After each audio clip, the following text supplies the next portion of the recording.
Hi friends, welcome to Chennai food. சாதாரணமாக நம்ம புட்டு செய்கிறதா இருந்தால் ஒன்று கேழ்வரகு மாவில் செய்வோம், இல்லைனா அரிசி மாவில் செய்வோங்க. ஆனால் ரொம்பவே ஹெல்த்தியான கோதுமை மாவு புட்டு எப்படி செய்கிறதுன்னு பார்க்க போகிறோம். வாங்க பார்க்கலாம்.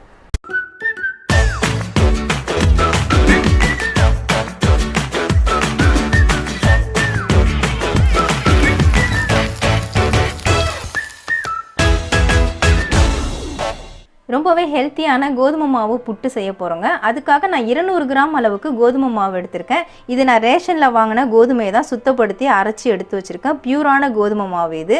உங்கள்கிட்ட பியூரான கோதுமை மாவு இல்லைனா நீங்கள் பாக்கெட் கோதுமை மாவு கூட பயன்படுத்திக்கலாம். உங்களுக்கு எவ்வளவு புட்டு வேணுமோ அதுக்கு தகுந்தப்போல் நீங்கள் மாவு எடுத்துக்கோங்க.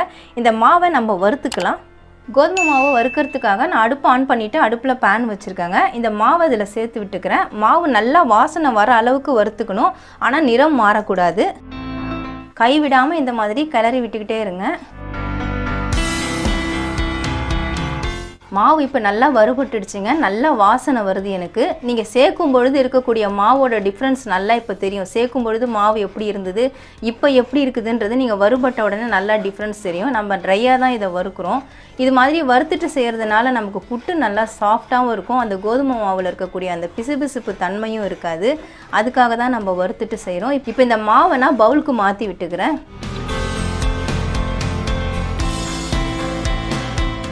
மாவு கொஞ்சம் நேரம் ஆறட்டும். அதுக்குள்ளே நம்ம 1 டம்ளர் அளவுக்கு தண்ணியை கொஞ்சம் சூடு பண்ணி எடுத்துக்கலாம். வறுத்து வச்ச மாவு இப்போ ஓரளவுக்கு சூடு ஆறிடுச்சுங்க. இதில் 1 பிஞ்ச் அளவுக்கு நம்ம சால்ட்டு சேர்த்து விட்டுக்கலாம். சேர்த்துட்டு நல்லா கலந்து விட்டுக்கோங்க. நான் 1 டம்ளர் அளவுக்கு தண்ணியை சூடு பண்ணி இறக்கி வச்சுருக்கேன். அந்த அளவுக்கு தண்ணி நமக்கு தேவைப்படாது. கொஞ்சம் கொஞ்சமாக நம்ம தெளிச்சிட்டு பெசரி தான் விட போகிறோம். தேவையான அளவு தண்ணி மட்டும் நம்ம யூஸ் பண்ணிக்கலாம். கொஞ்சம் சூடாக இருக்கிறதுனால நான் கரண்டியில் வச்சு கலர்றேன். ஆறுனதுக்கப்புறமா கையில் வச்சு நம்ம பெசரி விடுக்கலாம்.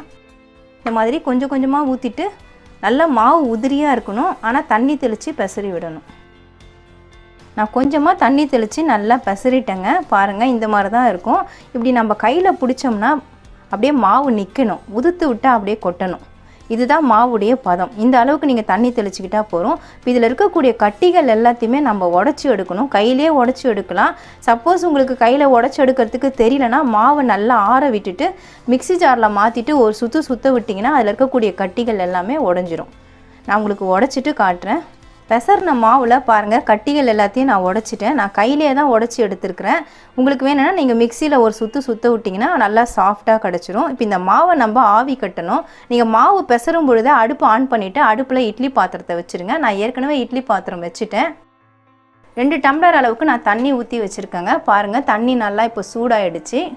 இட்லி தட்டு வச்சு இட்லி தட்டில் நான் துணி போட்டு வச்சுருக்கேன். காட்டன் துணியை தான் நல்லா ஒட்டை பிழிஞ்சிட்டு ஈரெல்லாம் இல்லாமல் போட்டு வச்சுருக்கேன். இதில் இந்த மாவை நம்ம மாற்றி விட்டுக்கலாம். இந்த மாதிரி பரவலாக அப்படியே போட்டு விட்டுருங்க. இந்த மாவு கூடவே நம்ம துருவின தேங்காயும் சேர்த்து விட்டுக்கலாம். தேங்காயோட மாவு நல்லா வேகும் பொழுது இன்னும் நல்லா டேஸ்ட் இருக்கும், நல்ல ஃப்ளேவர் நல்லாயிருக்கும் அந்த தேங்காயோட ஃப்ளேவரு. அதனால் நான் கொஞ்சம் தேங்காய் துருவலை இது மேலே தூவி விட்டுடுறேன். சுத்தீர இருக்கக்கூடிய இந்த துணி எல்லாத்தையும் நம்ம உள்ளே மடித்து விட்டுக்கலாம். இப்போ நான் இட்லி தட்டு மூடி விட்டுடுறேங்க. மீடியம் ஃப்ளேமில் வச்சுட்டு 7 நிமிஷத்துலேருந்து 8 நிமிஷம் வரைக்கும் வேக விடலாம். நீங்கள் 5 நிமிஷம் ஆன உடனே நீங்கள் ஓப்பன் பண்ணி பாருங்கள் வெந்துருச்சான்னு சொல்லிவிட்டு. அப்படி வேகலைன்னா எக்ஸ்ட்ரா 2-3 நிமிஷம் வேக விடலாம். ஏற்கனவே நம்ம மாவு வறுத்துருக்கோம், வெதுவெதுப்பான தண்ணி ஊற்றி வேறு பெசரி இருக்கிறோம். அதனால் சீக்கிரமாகவே வெந்துடும். புட்டு நான் 8 நிமிஷம் வேக விட்டுட்டு அடுப்பை ஆஃப் பண்ணிட்டேங்க. பாருங்கள் எந்த அளவுக்கு ஸ்டீம் வருது. இந்த மாதிரி நல்லா ஸ்டீம் வந்து வேகணும், அப்போ தான் நல்லா வேகும். இப்போ இந்த தட்டை வெளியே எடுத்துடலாம். சூடாக இருக்கிறதுனால நான் ஸ்பூனில் வச்சு எடுக்கிறேன். எடுத்து கீழே வச்சுடுறேன். நம்ம துணி போட்டு வேக வச்சுருக்கிறதுனால நம்ம துணியோடு எடுத்து அப்படியே நம்ம பாத்திரத்துக்கு மாற்றி விட்டுக்கலாம். நான் இந்த பவுலில் தான் மாற்றி விட போகிறேன். வெந்துருச்சா இல்லையான்னு உங்களுக்கு தெரியணுன்னா மாவை இந்த மாதிரி நீங்கள் எடுத்து உருட்டி பார்த்தாலே தெரியும். நல்லா உருண்டு வரும் திரியாக. அதுலேயே நீங்கள் தெரிஞ்சுக்கலாம் புட்டு மாவு நல்லாவே வெந்துருச்சின்னு. பாருங்கள், திரியாக உருண்டு வருது. இதை வச்சே நீங்கள் வெந்துருச்சா இல்லையான்னு தெரிஞ்சுக்கலாம். இப்போ நான் இந்த பவுலுக்கு மாற்றி விட்டுக்கிறேன். அப்படியே துணியோடு தூக்கி நம்ம கவுத்து போட்டுடலாம். வேக வச்ச புட்டு மாவை நான் பவுலுக்கு மாற்றிட்டேங்க. பாருங்கள், நல்லா இப்படி பரட்டி பார்த்தீங்கன்னா நல்லா தெரியும். உதிரியாக இருக்குது பாருங்கள் புட்டு நல்லா. அதில் இருக்கக்கூடிய தேங்காயும் நல்லா வெந்திருக்குது. அதை ஒரு முறை இந்த மாதிரி நல்லா மிக்ஸ் பண்ணி விட்டுடுங்க. இதை புட்டு மாவை நீங்கள் அப்படியே கூட சாப்பிட்லாம், சைட் டிஷ் எதாவது வச்சுட்டு கூட சாப்பிட்லாம். நான் இனிப்பு சேர்த்து தான் சாப்பிட போகிறேன்.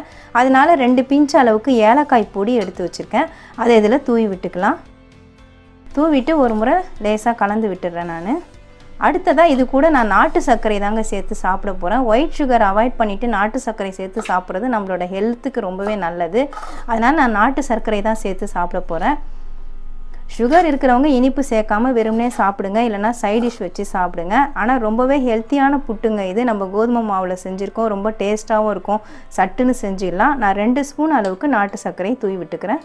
உங்களுக்கு இனிப்பு எவ்வளவு வேணுமோ அந்த அளவுக்கு நீங்கள் சேர்த்துக்கலாம். சேர்த்துட்டு ஒரு முறை நான் கலந்து விட்டுக்கிறேன். அவ்வளவுதாங்க, அருமையான கோதுமை மாவு புட்டு ரெடி ஆகிடுச்சிங்க. இந்த புட்டு சட்டுன்னு நம்ம செஞ்சிடலாம், ரொம்ப ஈஸியாக ரெடி பண்ணிடலாங்க. வீட்டில் கோதுமை மாவு மட்டும் இருந்தால் போதும். ரொம்ப ஈஸியாக இந்த புட்டை ரெடி பண்ணி சாப்பிட்லாம். மார்னிங் பிரேக்ஃபாஸ்ட்டு, நைட்டு டின்னர் இதுக்கெல்லாம் சாப்பிட்லாம். ரொம்பவே ஹெல்த்தியான கோதுமை மாவை வச்சு இந்த புட்டை ரெடி பண்ணியிருக்கோம். நீங்களும் இதே மாதிரி புட்டு செஞ்சு பாருங்கள். எப்படி இருந்ததுன்னு எனக்கு கமெண்டில் சொல்லுங்கள். ரொம்ப டேஸ்ட்டாக இருக்கும். ரொம்பவே ஹெல்த்தியான கோதுமை மாவு புட்டு எப்படி செய்கிறதுன்னு வீடியோவில் பார்த்துருப்பீங்க. ரொம்ப ஈஸியாக செய்யலாங்க. இதை மார்னிங் பிரேக்ஃபாஸ்ட் இல்லை நைட்டு டின்னருக்கு நீங்கள் பயன்படுத்திக்கலாம். ரொம்பவே டேஸ்ட்டாக இருக்கும். கண்டிப்பாக ட்ரை பண்ணி பாருங்கள். உங்களுக்கு இந்த வீடியோ பிடிச்சிருந்தா லைக் பண்ணுங்கள், ஷேர் பண்ணுங்கள், சப்ஸ்கிரைப் பண்ணுங்கள். பக்கத்தில் இருக்க பெல் ஐக்கானை கிளிக் பண்ணிக்கோங்க. அதில் ஆல்னு ஒரு ஆப்ஷன் காட்டும், அதையும் கிளிக் பண்ணிக்கோங்க. நன்றி, வணக்கம்.